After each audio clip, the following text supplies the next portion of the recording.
Assalamualaikum warahmatullahi wabarakatuh. Selamat bergabung teman-teman. Kita ketemu lagi dalam perkuliahan fungsi kompleks ya. Nah, pada kesempatan kali ini kita akan mempelajari mengenai limit dan kekontinuan.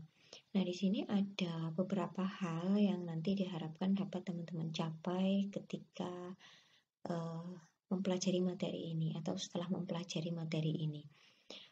Di antaranya yang pertama itu teman-teman diharapkan mampu untuk mendefinisikan limit dari suatu fungsi kompleks. Kemudian yang kedua, memahami teorema sifat-sifat limit kompleks. Kemudian yang ketiga, itu adalah menggunakan sifat-sifat limit untuk menentukan limit suatu fungsi.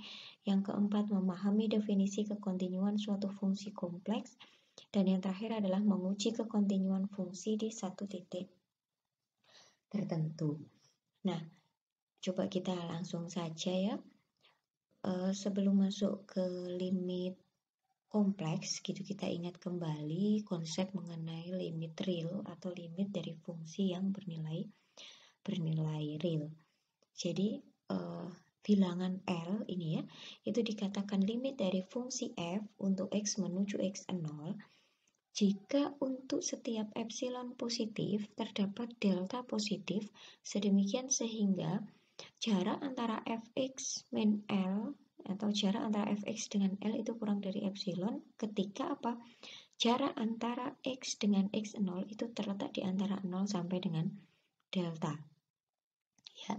Jadi kalau kita lihat dari sini f itu sebenarnya dia memetakan x yang berada di daerah sini dibawa ke daerah sini. Dimana nih kalau kita lihat yang di sebelah kanan ini adalah persekitaran x0 radius delta ya, dimana x0-nya sendiri dia tidak ikut. Nah, dia untuk x yang berada di daerah biru ini ya, nanti akan dibawa oleh fungsi f ini tadi kemana?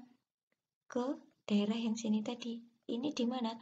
Ini adalah daerah yang berada pada persekitaran L radius epsilon ya. Jadi kurang lebih seperti itu. Kemudian yang perlu kita perhatikan adalah di sini ada konsep jarak ya. Kalau pada real jarak itu biasanya berkaitan dengan harga mutlak atau nilai mutlak gitu ya. Nah, nanti pada dasarnya itu yang akan kita adopsi ke limit kompleks ya. Bagaimana ketika di real itu nilai mutlak, berarti nanti kalau ketika di kompleks itu dia menjadi apa.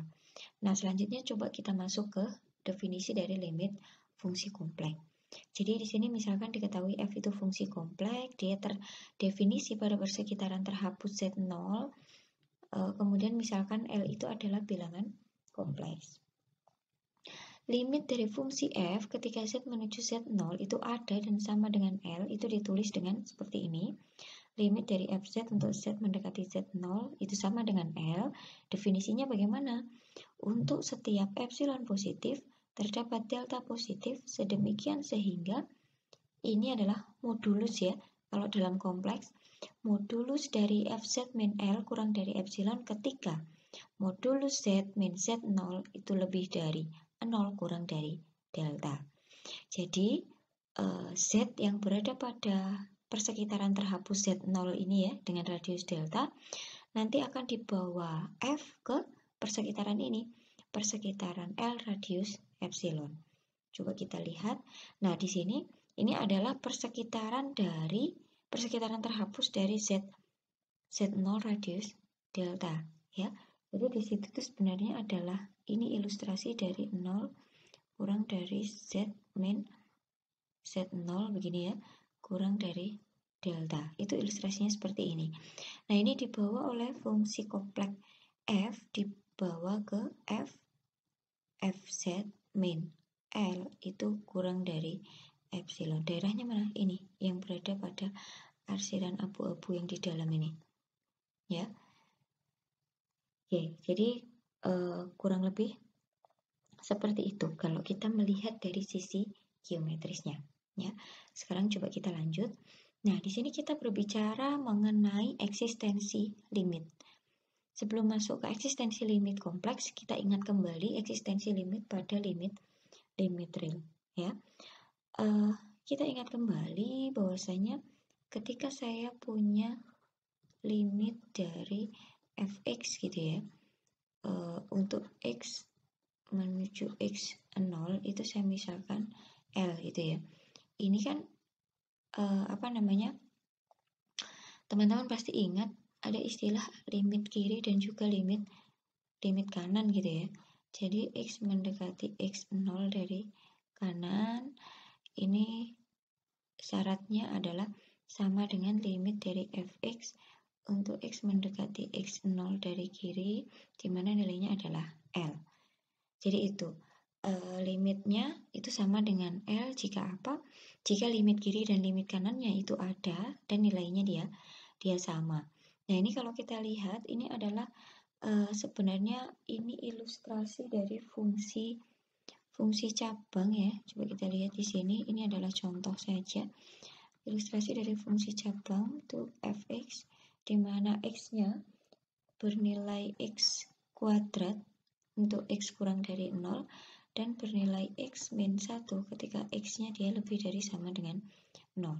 Di sini kalau kita lihat limit kiri dan limit kanannya ya, limit dari fx untuk x mendekati 0 dari kiri ya, itu sama dengan apa? Limit dari x kuadrat gitu ya, untuk x mendekati 0 dari kiri. Nilainya berapa di sini?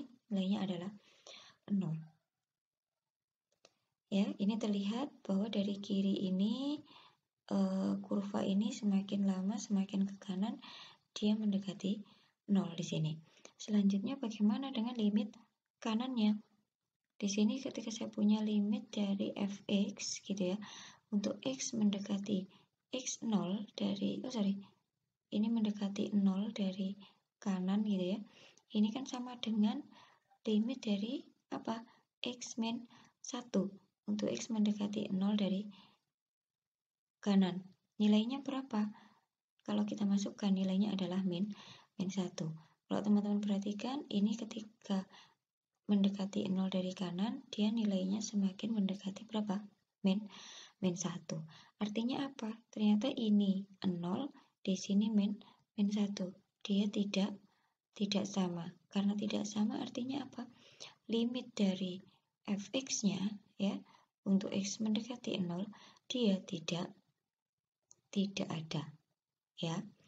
Nah, jadi seperti itu. Itu kalau pada bilangan real atau pada fungsi real. Tapi kalau pada limit kompleks itu tidak hanya terbatas dari kiri dan juga kanan. Kalau real tadi kan ada limit kanan sama limit kiri gitu ya. Tapi kalau pada kompleks itu tidak. Jadi dia bisa mendekati dari banyak arah ya. Bisa mendekati dari banyak arah. Jadi ini bisa dilihat bisa dari kiri, dari atas, dari kurva yang melengkung-melengkung ini yang pada akhirnya dia menuju Z0 ya. Jadi kenapa sih kok pada real itu dia mendekatinya dari kiri dan kanan? Ya, karena kalau pada limit real atau limit dari fungsi bernilai real itu kan kita biasanya bilangan real itu bantuannya adalah pakai garis bilangan gitu ya. Jadi pendekatan yang bisa kita lakukan itu ya dari kiri sama dari kanan. Tapi kalau dari bidang kompleks ini dia lebih luas, jadi bisa dari banyak sisi mendekatinya. Ya, yang penting sepanjang kurvanya itu dia melalui Z0. Oke. Selanjutnya, di sini ada kriteria untuk non-eksistensi limit. Jadi, bagaimana sih ketika suatu fungsi itu dia tidak mempunyai limit? Dalam hal ini di sini adalah limit kompleks ya. Jadi, jika f itu mendekati dua bilangan kompleks L1 dan L2 gitu ya. Di mana L1 dan L2 itu adalah dua bilangan yang berbeda. Nah, untuk untuk dua kurva berbeda melalui Z0 ini, maka limit dari fz untuk z mendekati Z0 itu dia tidak ada. Jadi, tadi kan bisa mendekati dari banyak arah gitu ya. Pada dasarnya kalau kalau pada fungsi kompleks, nah di sini mendekati dari banyak arah itu tapi dia menuju ke satu bilangan tertentu gitu ya, satu bilangan yang sama. Jadi dia akan punya limit ketika L1 dan L2-nya itu dia sama. Jadi kalau L1 dan L2-nya itu merupakan dua bilangan yang berbeda gitu ya, berarti Jadi seperti itu ya untuk kriteria non-eksistensi limit. Coba kita lanjutkan. Nah, di sini kita diminta menunjukkan bahwa limit dari Z dibagi Z konjugat itu dia tidak ada. Nah, coba kita lihat buktinya. Nah, di sini kita pakai dua jalan, coba ya. Nah, yang pertama itu saya misalkan Z itu dia mendekati 0 ini di sepanjang sumbu real ya. Artinya apa? Kalau di sepanjang sumbu real, berarti yang kita notice ya, yang kita perhatikan itu adalah Z yang dalam bentuk X plus I kali 0. Ya. Dimana kalau Z-nya menuju 0, berarti di sini juga X-nya dia menuju 0. Maka di sini kita akan punya limit dari Z per Z konjugat gitu ya. Z-nya menuju 0, dia akan sama dengan kita ingat dulu kalau Z itu sama dengan X plus IY gitu ya. Berarti Z konjugat kemarin apa? Itu adalah X min IY. Ya, berarti di sini saya coba jabarkan tadi Z-nya dalam bentuk X plus I kali 0 gitu ya. Berarti X plus I 0. Berarti konjugatnya adalah X min I 0. Di sini untuk X-nya menuju ke 0. Nah, di sini bisa kita tuliskan dengan limit dari X per X gitu ya. Untuk X mendekati 0, dia sama dengan limit dari 1. Untuk X menuju ke 0, di mana nilainya adalah 1. Ini ketika kita mendekati Z0 dari di sepanjang sumbu real. Nah, sekarang yang kedua, jadi misalkan kita ganti Z-nya itu mendekati 0 itu di sepanjang sumbu apa satunya real, satunya lagi adalah imajiner. Berarti apa? Saya perhatikan untuk Z yang dalam bentuk 0 plus IY, di mana kalau Z-nya mendekati 0 berarti di sini Y-nya mendekati 0. Dengan cara yang sama tadi, berarti saya punya limit dari Z per Z konjugat gitu ya. Untuk Z-nya menuju ke 0, dia akan sama dengan limit dari 0 plus IY begitu ya, per 0 min IY. Di sini untuk Y-nya menuju ke 0. Nah, di sini saya bisa menuliskan limit dari min ya, berarti IY per IY untuk Y-nya mendekati 0. Berarti di sini sama artinya dengan limit dari min 1 untuk Y-nya mendekati 0. Nilainya adalah min 1. Nah, teman-teman perhatikan ketika kita mendekati ketika Z mendekati 0 di sepanjang sumbu real itu ternyata nilai limitnya menuju ke 1. Kemudian kalau kita meninjau dari sumbu imajiner ternyata dia limitnya menuju min 1. Kalau seperti ini bisa disimpulkan apa? Karena berbeda gitu ya. Jadi limit dari Z per Z konjugat untuk Z menuju ke 0 dia tidak ada ya. Oke, jadi kurang lebih seperti itu teman-teman. Itu bagaimana cara untuk menunjukkan bahwa limit dari suatu fungsi itu dia tidak ada kalau pada sistem bilangan kompleks. Oke. Nah, sekarang coba kita lanjutkan. Nah, di sini buktikan bahwa kalau tadi kita diminta untuk membuktikan bahwa limit suatu fungsi itu tidak ada. Kalau di sini ini sudah ada, nilai limitnya sudah ada, tapi kita diminta membuktikan ya. Buktinya menggunakan epsilon delta. Berarti kita menggunakan definisi ya, definisi formalnya. Jadi kita diminta membuktikan bahwa limit dari fungsi 2 plus I kali Z untuk Z mendekati 1 plus I itu akan sama dengan 1 plus 3I. Oke, sekarang coba kita lihat buktinya ya. Coba kita lihat. Nah, di sini karena pada definisi itu untuk setiap epsilon positif sembarang ya. Berarti di sini saya ambil dulu epsilon positif sembarang. Nah, coba kita perhatikan. Nanti kita intinya itu apa? Kalau membuktikan dengan ini, dengan epsilon delta itu, nanti kita akan menemukan delta gitu ya. Kita akan menemukan delta dengan sifat apa? Ketika 0 kurang dari Z min Z0 ini kurang dari delta, dia berlaku apa? Modulus dari 2 plus I kali Z. Jadi kan ini FZ-nya ya. Ini FZ-nya, kemudian ini L-nya, kemudian ini adalah Z0-nya ya. Di sini 2 plus I kali Z min 1 plus 3I, nanti dia akan kurang dari epsilon gitu ya. Nah, tadi kan Z0-nya 1 plus I, berarti di sini apa? Modulus dari Z min 1 plus I itu lebih dari 0 kurang dari delta. Kita akan menemukan deltanya ini nanti kira-kira seperti apa. Nah, ini kita kerjanya mundur ya. Coba diperhatikan, kita kerjanya mundur. Di sini saya mulai dari 2 plus I kali Z min 1 plus 3I ya. Di sini kan 2 plus I-nya bisa saya keluarkan. Jadi di sini modulus dari 2 plus I gitu ya. Sehingga yang di dalam sisanya tinggal Z. Kemudian min di sini 1 plus 3I per 2 plus I. Nah, di sini dia kurang dari epsilon. Oke. Nah, ini coba saya kasih garis. Nah, di sini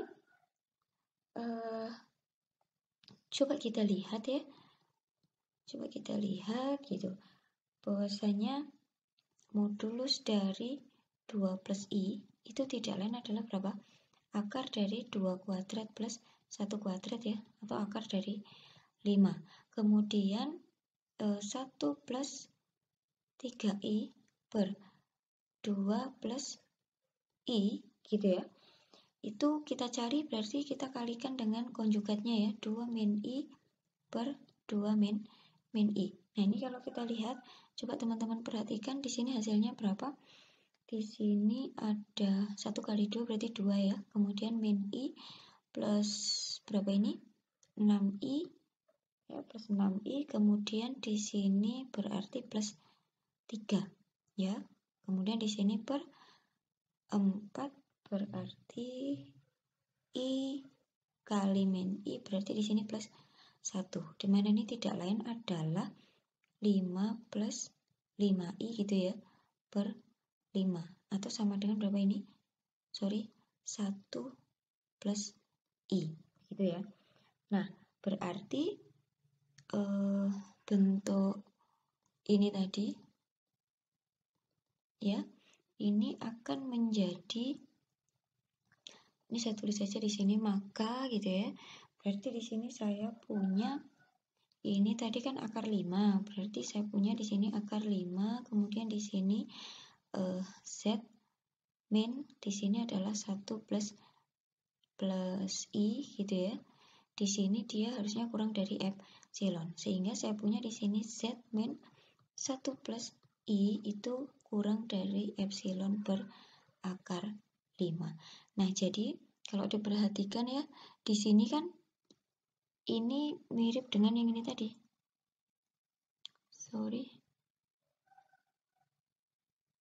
Dengan yang ini tadi. Berarti kita bisa mengambil delta dari sini nih tadi. Berarti nah, deltanya bisa kita ambil epsilon per akar 5. Berarti di sini saya bisa mengambil delta di situ tidak lain adalah epsilon per akar 5. Oke, tentunya dengan kita memperhatikan bahwasanya bentuk ini kan sudah sama dengan bentuk yang ini tadi. Oke. Nah, jadi seperti itu kalau pembuktian limit fungsi dengan menggunakan epsilon delta ya. Oke, sekarang coba kita lanjutkan. Nah, di sini ada teorema 2.1 ya. Dia bercerita terkait tentang bagian real dan imajiner dari limit. Nah, teman-teman perhatikan, coba di sini misalkan saya punya fz ini ya. Nah, fz ini kan bentuknya seperti ini. UXY ditambah IV XY gitu ya. Kemudian Z0 itu terdiri atas X0 plus IY0 dan L sendiri itu adalah U0 plus IV0. Nah, di sini limit dari FZ untuk Z mendekati Z0 itu sama dengan L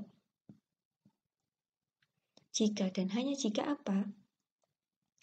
Limit dari masing-masing komponen dari FZ tadi ya. Jadi limit dari UXY di mana XY-nya mendekati X0 Y0 itu akan sama dengan U0 ya. Dan juga limit dari VXY untuk XY mendekati X0 Y0 itu sama dengan V0. Jadi ketika saya punya analoginya kan ketika kita punya Z mendekati Z0, ini nanti akan berlaku FZ gitu ya, dia akan mendekati L. Dimana FZ itu kan bentuknya UXY plus IVXY begitu ya. Dia akan mendekati U0 ditambah IV0. Nah, kalau seperti ini berarti masing-masing komponennya juga mendekati. Jadi UXY-nya ketika XY mendekati X0 Y0 gitu ya. Ketika mendekati Z0 berarti di sini XY-nya kan dia mendekati X0 Y0 gitu ya. Nah, berarti di sini UXY mendekati X0 Y0 kemudian VXY-nya mendekati V0 begitu ya. Jadi kurang lebih seperti itu. Jadi setiap komponennya dia juga mendekati komponen yang berkaitan atau berkorespondensi. Coba kita lihat. Nah, di sini untuk contoh 3 ya, kita diminta menggunakan teorema sebelumnya tadi untuk menghitung limit dari Z kuadrat plus I untuk Z-nya mendekati I. Ya. Nah, di sini coba kita kerjakan ya. Coba kita jawab di sini. Nah, saya kan punya Z itu adalah X plus IY, begitu ya. Nah, berarti kalau saya punya bentuk seperti ini, berarti apa? FZ-nya apa kira-kira? Di sini kan FZ-nya itu adalah Z kuadrat plus I gitu ya.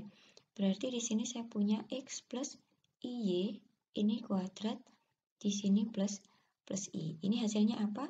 Di sini adalah X kuadrat plus 2XY I. Kemudian di sini adalah min Y kuadrat gitu ya, plus I. Atau kalau kita sederhanakan, di sini akan ketemu bentuk X kuadrat min Y kuadrat, kita kumpulkan, kemudian ditambah, di sini ada 2XY plus 1 gitu ya, sini kali I. Nah, coba teman-teman perhatikan ya, di situ ada Z0-nya berapa? Z0-nya adalah 1 plus I ya. Berarti kalau seperti ini saya punya X0-nya itu adalah 1, kemudian Y0-nya itu adalah 1 juga. Nah, sekarang kita lihat bagaimana untuk U0-nya. Kira-kira U0-nya nanti seperti apa? Nah, kita lihat per komponen. U0-nya berarti di sini limit dari, ini tadi kan, ini U-nya ya, ini U, ini V-nya. Berarti limit dari X kuadrat min Y kuadrat, dimana ini XY mendekati berapa berarti? 1,1 ya. Nah, berarti di sini tinggal kita masukkan 1 kuadrat min 1 kuadrat, berarti nilainya adalah 0 ya. Kemudian kita lihat V0-nya berapa? Berarti di sini saya punya limit 2XY plus 1 gitu ya. Kemudian di sini XY-nya dia mendekati 1,1, berarti di sini 2 kali 1 kali 1 ditambah 1. Berapa nilainya? 3. Nah, padahal kita punya L itu adalah U0 plus I V0. Ya, berarti apa di sini? Ini adalah 0 plus I kali 3, atau bisa kita buat 3I. Padahal L itu sendiri adalah apa? Limit dari Fz, di mana Z menuju Z0, atau limit dari, dalam hal ini apa ini? Limit dari Z kuadrat plus I gitu ya, di mana Z mendekati 1 plus I. Tidak lain nilainya adalah 3. 3I. Oke, jadi kurang lebih seperti itu teman-teman, penggunaan dari teorema 2.1 untuk menyelesaikan kasus ini ya. Oke, sekarang coba kita lanjutkan. Nah, di sini ada beberapa sifat kompleks ya, sifat limit kompleks maksud saya. Dan di sini lebih berkaitan pada sifat aljabar ya, kalau teman-teman perhatikan. Jadi misalkan saya punya dua buah fungsi kompleks gitu ya, ada fungsi f dan g, di mana limit dari fungsi f-nya untuk z mendekati z0 itu adalah L, kemudian limit dari gz untuk z mendekati z0 itu adalah M ya. Nah, di sini yang pertama itu ada limit perkalian skalar gitu ya, berarti limit cfz untuk z mendekati z0 itu sama dengan CL ya, untuk C-nya adalah konstanta kompleks. Kemudian yang kedua ini ada limit penjumlahan dan pengurangan ya. Kemudian yang ketiga itu ada limit perkalian, dan yang keempat ini adalah limit pembagian. Nah, yang perlu diperhatikan adalah pada limit pembagian tentu penyebutnya itu tidak boleh 0 agar sifat limit ini dia berlaku atau berfungsi. Oke, jadi kurang lebih seperti itu untuk sifat-sifat aljabar dari limit kompleks ya. Nah, kita lihat coba bagaimana kira-kira untuk terapannya. Nah, di sini kita diminta menggunakan limit tadi ya, untuk sifat-sifat limit tadi untuk menghitung dua contoh ini. Nah, ini coba saya kerjakan satu saja, nanti yang satu bisa sebagai latihan dari teman-teman ya. Nah, ini coba kita kerjakan yang A, ini ada limit pembagian. Nah, ini kita coba lihat satu persatu untuk pembilang dan penyebut dulu ya. Di sini kita cek untuk pembilangnya dulu, limit 3 plus I gitu ya. Di sini Z pangkat 4 min Z kuadrat plus 2Z. Itu kan sama dengan berapa ini berarti? 3 plus I, kemudian di sini berarti I pangkat 4 gitu ya. Min Z kuadrat berarti di sini I kuadrat ditambah 2Z berarti 2I. Ya, berarti tinggal kita masukkan seperti itu. Berarti ini tadi harusnya saya kurung ya. Berarti di sini 3 plus I gitu ya.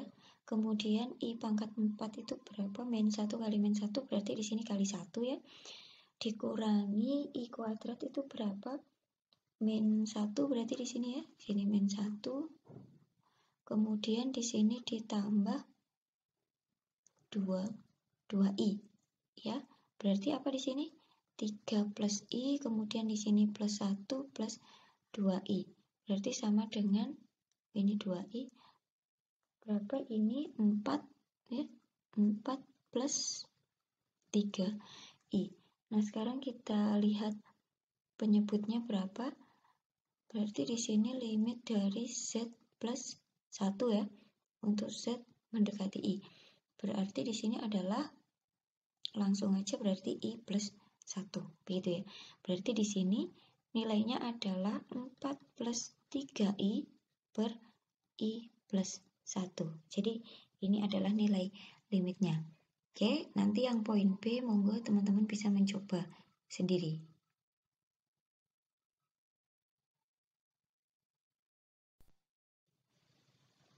Oke, selanjutnya seperti pada judul kita tadi, bahwasanya kita membahas mengenai limit dan kekontinuan ya. Setelah tadi kita membahas konsep limit, nah sekarang coba kita masuk ke konsep kekontinuan, dimana pada konsep ini tetap berkaitan dengan limit ya. Tapi sebelum masuk ke kontinuan fungsi kompleks, kita ingat kembali bagaimana kekontinuan pada fungsi real ya. Jadi suatu fungsi f itu dikatakan kontinu pada titik x0 jika apa? Jika limit dari fx untuk x menuju x0 itu nilainya sama dengan fx0 atau nilai limitnya ini dia sama dengan nilai fungsinya.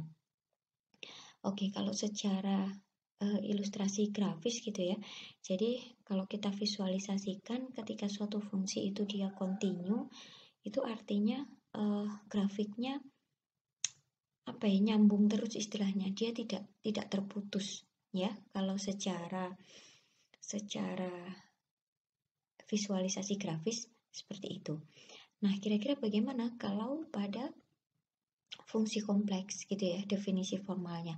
Nah, ini kalau teman-teman lihat seperti ini definisi dari kekontinuan fungsi kompleks ya.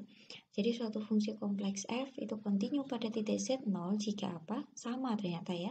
Sama dengan definisi pada fungsi real tadi, yaitu limit dari fz untuk z mendekati z0 dia sama dengan fz0 atau nilai limitnya sama dengan nilai fungsinya.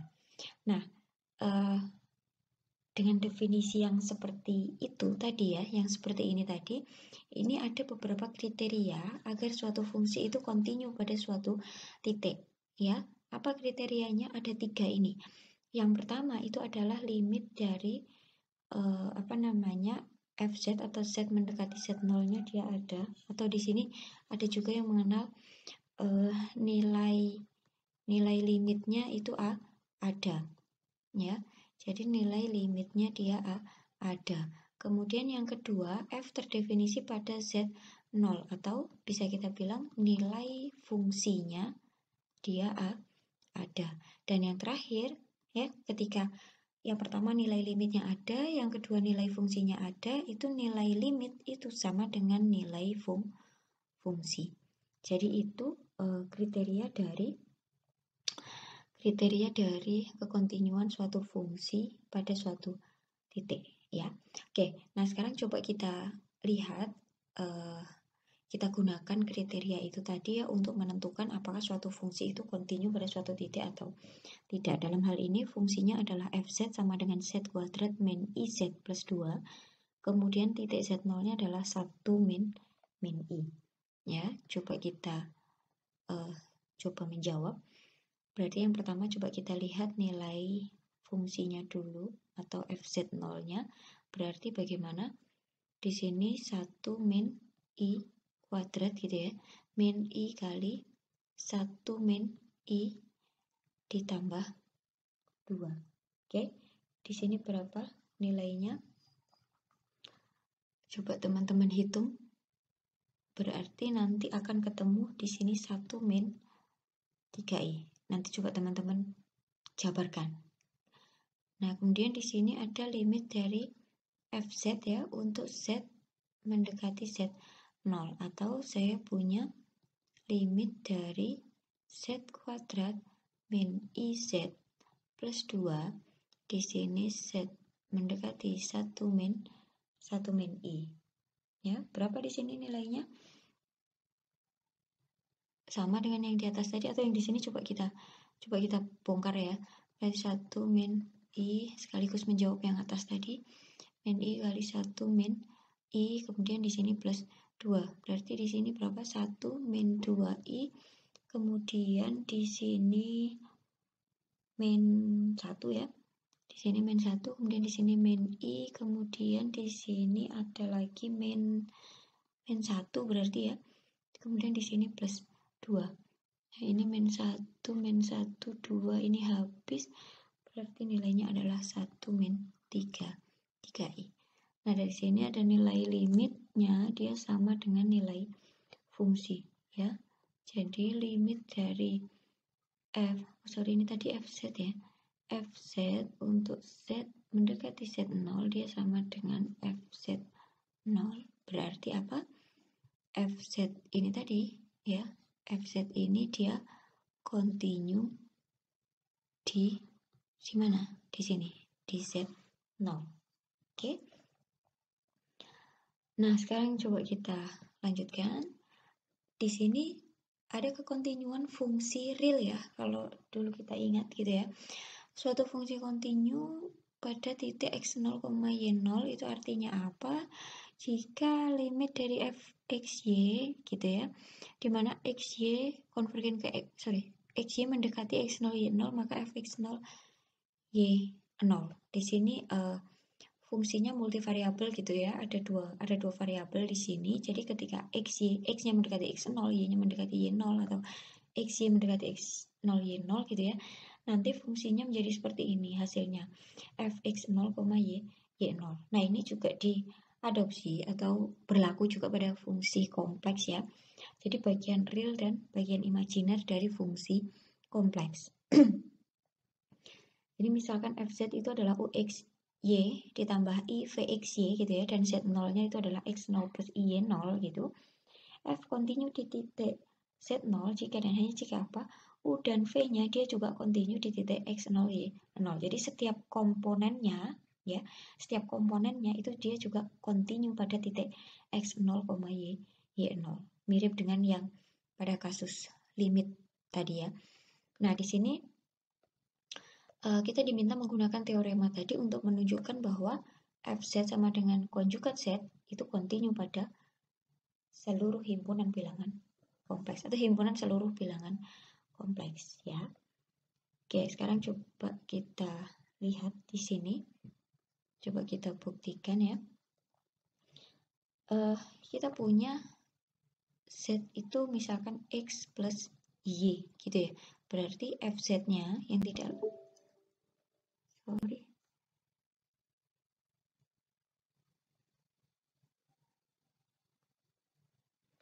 fz-nya di situ ada z konjugat ya. Berarti apa? Di situ x min y. Ya, berarti kalau seperti ini saya punya apa? uxy-nya ya. uxy-nya itu tidak lain adalah x. Kemudian vxy-nya itu tidak lain adalah min y. Nah, nanti kita lihat bahwasanya uxy dan vxy-nya ini dia juga kontinu pada x0 y0. Nah, coba kita cek dulu yang pertama gitu ya. Di sini ada uxy gitu ya. Berarti kalau saya tanya ux0 y0 ya, tadi kan uxy-nya sama dengan x. Berarti ux0 y0-nya dia nilainya adalah x0. Nah, kemudian kita lihat limit dari uxy untuk xy-nya mendekati x0 y0. Berarti apa di sini?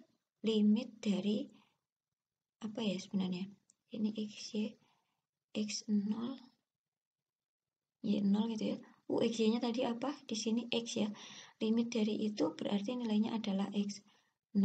Nah, dari sini kita punya limit dari uxy gitu ya. Untuk xy mendekati x0 y0 itu ternyata sama dengan ux0 y0. Berarti di sini dia kontinu. Ya. Kemudian yang kedua kita lihat vxy-nya. Vxy-nya apa tadi? Min y. Berarti di sini vx0 y0-nya apa? Kalau vxy sama dengan min y, berarti vx0 y0-nya adalah min y0.